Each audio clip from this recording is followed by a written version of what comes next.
Now we talked a lot about geopolitics, about security and defense, but the 10 points, they are more about it. I mean, it's also about artificial intelligence. It's about where do actually the people come from, the fight for talents. What other of those 10 points are very crucial to you? Again, I mean, this is a short document. Yes. It's not a lengthy, elaborated document, which aims at giving guidance also to policymakers. And of course, in this plan, there are tasks for all parties involved. We need to look to, of course, the labor market.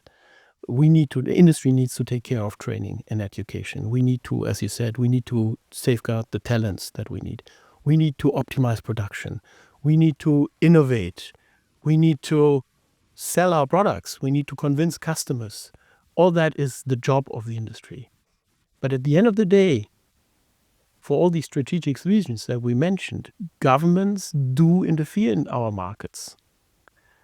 And a privately owned shipyard or a privately owned equipment maker will not be able to put up with the deep pockets of a government. So we also have to have the right framework conditions on this place to do business here in Germany, here in the European Union. And then there are a lot of elements that come to that. It's about bureaucracy. It's about financing. It's maybe in commercial terms one of the key elements. Get competitive financing instruments in place. And the good thing is we have a lot of domestic demand in the shipping industry, on the offshore side, on our navies and also civilian authorities. So we can actually shape that. We can shape our sector. And therefore, I'm quite convinced that we will also see success. The question is, will we see success fast enough? It also sounds like when you look at the big markets of China or the US, it seems to make still much sense that we have this European market, because just Germany alone or Spain alone will not be enough. No? So I think it also, that's my impression, makes sense to keep on going a strong European way to support each other. Maybe if you allow, just to make clear again how important it is for Europe. Europe's coastline is twice as long as that of China and the US combined. I didn't actually know that. That's an interesting point. Not so many people know that, but you can look it up. We have about 50 million people in Europe that live on islands that completely depend on the maritime sector. We have about nearly, a little bit less, 10,000 seagoing vessels, commercial vessels, that exclusively serve European trades. So it's our domestic market. These vessels never leave Europe. We have 15,000 vessels that serve inland navigation services. And on top, of course, what I mentioned before, offshore and the public authority market segment. So there is a huge amount of demand out there, particularly the commercial sector. Of course, you need to basically renew the whole fleet to address sustainability targets. But for us as a trade show organizer, that's always good news. You could see it last year with SMM and Wind Energy Hamburg, both shows growing and looking fabulous for 26.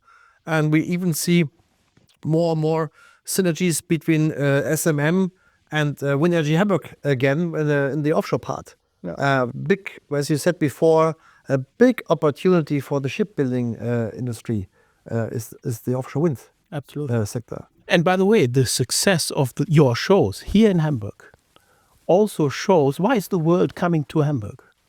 It is because here is where you find the technical solutions.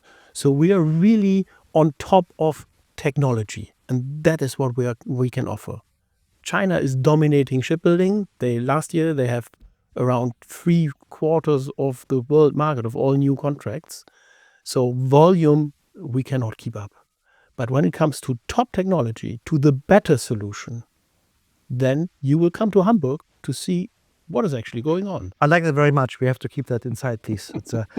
Now, if you would have 3 wishes from the new German government for the maritime industry, what would they be? Well, number one, embrace our 10-point plan, be really committed, so implement the ideas so that it really makes a difference and not just looks good on paper. We had also a Maritime Agenda 2025, which is from 2017 or 16, I don't remember exactly. Has it delivered? Has it made a huge impact? Debatable.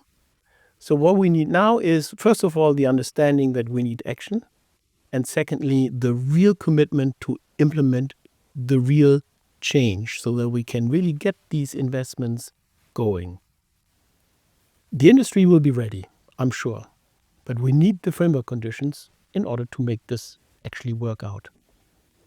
Well, nothing more to add. Thank you very much, Reinhard, for coming here. It's been a pleasure, and I hope to see you back soon again. Thank you. Thank you.